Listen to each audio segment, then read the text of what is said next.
Hello and welcome to Flower Philosophy.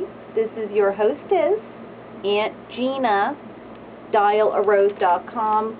Wanted to show you first some beautiful orchids that came in yesterday from Thailand. I said I needed something different for a customer who gets flowers on the 1st every single month, so I wanted to give her something a little bit different. So I said, give me some beautiful orchids. I've seen these before, I've used them before, but they are just absolutely magnificent. Ruby red. This is a fabulous, fabulous orchid. 10 in a bunch. I made a beautiful bouquet with it yesterday. This flew in from Thailand. Very fresh, very healthy. I will go ahead and submerge it in water so the buds drink a little bit. It just prolongs their life. And then, of course, I got in yesterday.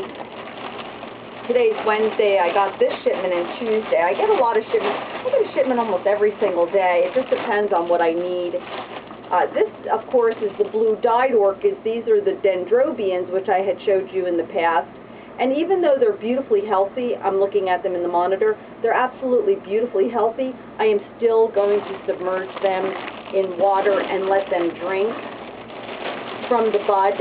It just livens them up just a little bit more, and it prolongs their life. And you can do that with any of the flowers that you get. If they prematurely droop, it's not that they don't have life still left in them. You just have to let them drink from the bud, not just from the stem. I did get in these white dendrobian orchids. Look at the quality of these most magnificent, beautiful creations that God made for us here on planet Earth. These are for a wedding I'm doing this weekend. She wanted gardenias, and they're very hard to find here locally. I mean, I have been able to do so by cutting them off of trees, by calling different nurseries, and they happen to have a bud. They would do me a favor, and that's fine, and they're very fragrant, and I do grow gardenias, but there are no buds right now. So the bride wanted specific flowers. She wanted gardenias, and I said, well, we can get them in from California at the minimum of $100 just for 3. That's how it goes here, because the FedEx charges are enormous. And I said, what about white orchids? Well, let me ask my grandmother, because she's having the wedding because her grandmother is elderly and not doing well. So they want to hurry up and have this wedding while she's still with us. So she went and talked to her grandmother, who's 91. And she said, what do you think about gardenias? And no reaction. And she said, how about white orchids? And the grandmother got very excited. So the bride called me back and said, okay, don't worry about gardenias. My grandmother likes white orchids. So I'm going to make her a bridal bouquet with blue hydrangea, sunflowers, red roses, and the white orchids. Now I have to see what it looks like. I don't know. It kind of sounds like an interesting color combination. It'll look more like a wildflower bouquet. But what I do is I stem wrap the bouquet at the bottom and then put it in a vase, and they can use it sometimes, these smaller weddings. They use it also as a piece for the bridal table. But what I'll do right here is, see this little white orchid, is I'll pop a bud, I'll put a wire in the bud, and then I'll stem wrap it and put it in the bridal bouquet so it sits on top, so you can actually see. It'll go on top of the blue hydrangea, and when I go to make that, which I'm making it Saturday for her, I'll go ahead and film the bridal bouquet, which is, it's nice to make. It really is very nice to make. I enjoy making a bridal bouquet. They take a lot of time to do properly. You really have to spend a lot of time. I'm looking for my, I just cut some greens out of the buckets that I have. I have some just beautiful greens. You know, it depends on who cuts them for me. You know, and Michael cuts these, and he always goes crazy. I'll tell him, okay, I want a big variety of greens to play with, you know, because when we're florists, I mean, we have to have enjoyment in what we're doing, and when we love and we feel that energy of love, it comes through our hands as artists. A lot of times we're inspired by, for example, I get very inspired by message cards and by how the customer talks to me. If I hear their passion, if I hear their care, if I hear their kindness, of course I'm just a little bit more motivated. Not that I'm not motivated to make everybody's bouquet gorgeous, but when I feel the love, I can't wait to make the bouquet. For example, this one that I'm making right now, this is a beautiful green. Just love that green. It's so pretty. Now you see there are animal bites in it, and that's my job to do the detail and cut those off and spend the time to care enough to cut something like this off of the greens. But my greens that I grow last longer than what I get from a wholesaler who, I don't know how old their greens are. Sometimes I'll use their greens, the leather fern, and it turns yellow prematurely. Mine last a really long time. I put lots of preservative in the water, and now I'm going to go ahead and make a nest before I put the flowers in. And the roses that I'm using today, I just want to show you with the guard petals. This is called Deep Purple. It's a wonderful.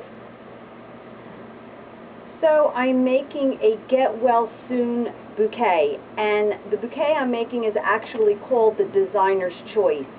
She told me on the phone when she placed the order, please just make this woman happy, make her feel better. She's in the hospital. So the message reads, we love you, we're praying for you, come home soon. So I decided to do something very uplifting and very cheerful with different colors, and the Deep Purple Rose, which is a two-tone purple rose. This is just fabulous, gorgeous. Now, I started the vase incorrectly. This right here is a vase for a royal rainbow, which is $55, and this right here is a vase for a Designer's Choice, which is just a little bit larger, and it holds more flowers, and the opening is a little bit wider, and I can, if you notice how it goes in, and I could put flowers on a slant. This is just a bigger bouquet, and we charge $65. Everything is according to a pricing structure. Right here is the nest. Can you see that? That's a beautiful nest. Nice and balanced. It's got a nice back to it with the palms. And then I do go in, I take extra time, and I cut off anything that I think looks like a little bite in the leaf. We don't want that, so you have to kind of trim. I mean, I don't like using the greens that I get from wholesalers. Plus the fact that the wholesalers sell a lot now to grocery stores. It wasn't like this in the beginning, believe me. Grocery stores, different outlets did not sell flowers like they are now. So a lot of times, those wholesalers will sell the better product to the different outlets because they're purchasing more than the florist can purchase, because the walk-in business of a flower shop is not the same.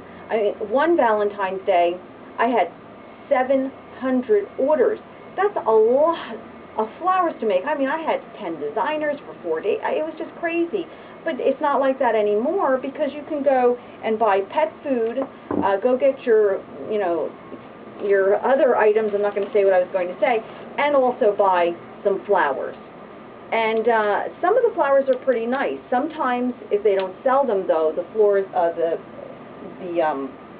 grocery stores will hold on to the flowers too long, and that's something that I just do not do.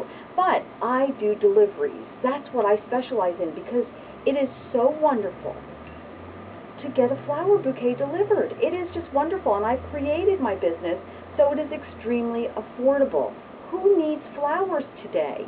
Who needs to know that you care about them? Life is short. Don't wait for the funeral. I mean, I do a lot of funeral flowers. Could you have sent the flowers a little earlier when the person was very sick, like this woman? She is in the hospital. I have empathy for her. I wouldn't want to be in the hospital. I do everything I can to prevent a hospital visit. Look at that piece of glory. That thing opens. And that's what's so special about roses, is the unfolding of the bloom. It's like the unfolding of our soul. And one of the things that I'm doing that is probably really bad, okay, I have to admit, is I'm very upset with someone. So I'm not finding it easy to forgive, and that's wrong. Because when we wish harm or something on another person, it only befalls us. So if you want to end your life, just wish it on somebody else, and that will do it. Because the cosmic hears everything we say, watches everything we do, and gives a reaction. So we have to expect reactions for our behavior, good or bad. And our life is infinite. We don't end just when planet Earth takes us in and puts us in the ground and creates ashes out of our bodies. That's not when we end. We do not end. We do continue.